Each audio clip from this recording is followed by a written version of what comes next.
ಎಲ್ಲವನ್ನ ತಯಾರಿ ಮಾಡಿದ್ದಾರೆ. ಇನ್ನು ಕೊಲೆ ಕೇಸಲ್ಲಿ ದರ್ಶನ್ಗೆ ಹಿತೈಷಿಗಳ ಹೇಳಿಕೆಗಳೇ ಕಂಟಕವಾಗುತ್ತಂತೆ.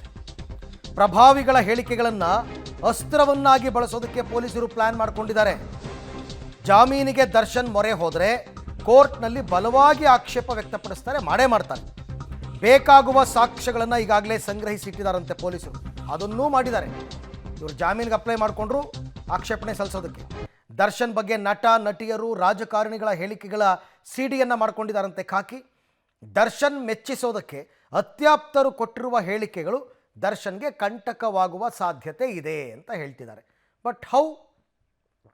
ಈಗ ಹೊರಗಡೆ ನಟ ನಟಿಯರು ದರ್ಶನ್ ಬಗ್ಗೆ ಮಾತಾಡಿದ್ದಾರೆ, ಇಲ್ಲ ಅಂತಲ್ಲ.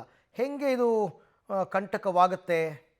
ಈ ಬಗ್ಗೆ ತಿಳ್ಕೊಳ್ಳೋಣ ನನ್ನ ಕೊಲೀಗ್ ನಾಗೇಶ್ ಅವರಿಂದ. ನಾಗೇಶ್, ಈಗ ದರ್ಶನ್ ಮೆಚ್ಚಿಸೋದಕ್ಕೆ ನಟ ನಟಿಯರು ಅಥವಾ ರಾಜಕಾರಣಿಗಳು ಅತ್ಯಾಪ್ತರು ಕೊಟ್ಟಿರೋ ಹೇಳಿಕೆ ದರ್ಶನ್ಗೆ ಜಾಮೀನು ಸಿಗೋ ವಿಚಾರದಲ್ಲಿ ಹೆಂಗೆ ಕಂಟಕ ಆಗುತ್ತೆ?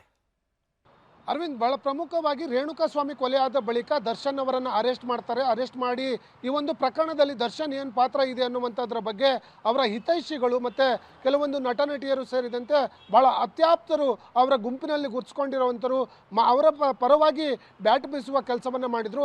ಅವರ ಹೇಳಿಕೆಗಳನ್ನು ಪೊಲೀಸರು ಈಗಾಗಲೇ CD ಮುಖಾಂತರ ಮಾಡಿ ಇಟ್ಕೊಂಡಿದ್ದಾರೆ ಅನ್ನುವಂಥ ಮಾಹಿತಿಗಳು ಕೂಡ ಸಿಗ್ತಾ ಇರುವಂಥದ್ದು. ಯಾಕೆ ಅನ್ನೋದನ್ನು ಗಮನಿಸ್ತಾ ಹೋದಂಥ ಸಂದರ್ಭದಲ್ಲಿ ದರ್ಶನ್ ಅವರು ಜಾಮೀನಿಗೆ ಹೋದಂಥ ಸಂದರ್ಭದಲ್ಲಿ ಅವರ ಅತ್ಯಾಪ್ತರು, ಅವರ ಹಿತೈಷಿಗಳು ಅವರ ಪರವಾಗಿ ಬೆಂಬಲಕ್ಕೆ ನಿಂತು ಮಾತನಾಡಿರುವಂಥ ಹೇಳಿಕೆಗಳನ್ನು ನ್ಯಾಯಾಧೀಶರ ಮುಂದೆ ಸಲ್ಲಿಸಿ ಈ ಒಂದು ಪ್ರಕರಣದಲ್ಲಿ ಈತ ಬಹಳ ಪ್ರಭಾವಿ ಇದ್ದಾನೆ, ಆತ ಹೊರಗಡೆ ಇದ್ದಂಥ ಸಂದರ್ಭದಲ್ಲೇ ಈ ಮಟ್ಟದಲ್ಲಿ ಅವರಿಗೆ ಬೆಂಬಲಕ್ಕೆ ನಿಂತಂಥ ಸಂದರ್ಭದಲ್ಲಿ ಹೊರಗಡೆ ಹೋದಂಥ ಸಂದರ್ಭದಲ್ಲಿ ಒಂದು ವೇಳೆ ಈ ಪ್ರಕರಣದಲ್ಲಿ ಅವರಿಗೆ ಜಾಮೀನನ್ನು ಕೊಟ್ಟಾದಲ್ಲಿ ಈ ಪ್ರಕರಣದಲ್ಲಿ ಆತ ಹೊರಗಡೆ ಹೋದರೆ ಎಲ್ಲವೂ ಕೂಡ ಸಾಕ್ಷಿನಾಶ ಮಾಡುವ ಸಾಧ್ಯತೆಗಳು ಹೆಚ್ಚಾಗಿದೆ.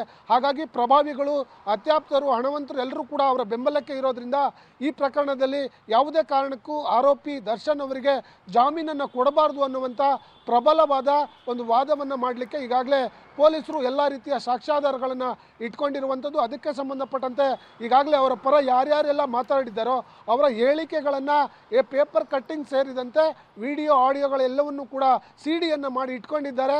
ಮುಂದೆ ಜಾಮೀನು ಸಲ್ಲಿಸುವಂಥ ಸಂದರ್ಭದಲ್ಲಿ ಕೋರ್ಟ್ಗೆ ಇವೆಲ್ಲವನ್ನು ಕೂಡ ಸಲ್ಲಿಕೆ ಮಾಡಿ ಜಾಮೀನಿಗೆ ತಡೆ ಮಾಡಲಿಕ್ಕೆ ಏನೆಲ್ಲ ಪ್ರಯತ್ನ ಬೇಕೋ ಅದನ್ನು ಮಾಡಲಿಕ್ಕೆ ಈಗಾಗಲೇ ತಯಾರಿಯನ್ನು ಮಾಡ್ಕೊಂಡಿದ್ದಾರೆ ಅನ್ನುವಂಥ ಮಾಹಿತಿಗಳು ಕೂಡ ಇರುವಂಥದ್ದು. Arvind, right, thank you Nagesh, ತಮ್ಮ ಎಲ್ಲ ಮಾಹಿತಿಗಾಗಿ ಧನ್ಯವಾದ.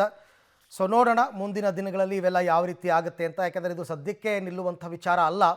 ಚಾರ್ಜ್ ಶೀಟ್ ಸಲ್ಲಿಕೆ ಅಂತಕ್ಕಂಥದ್ದು ಈಗ ಆರಂಭ ಪೊಲೀಸರ ಲೆಕ್ಕದಲ್ಲಿ. ಇನ್ನು ಮುಂದಕ್ಕೆ ಕಾನೂನು ಹೋರಾಟ ಹೇಗೆ ನಡೆಯುತ್ತೆ ನೋಡೋಣ.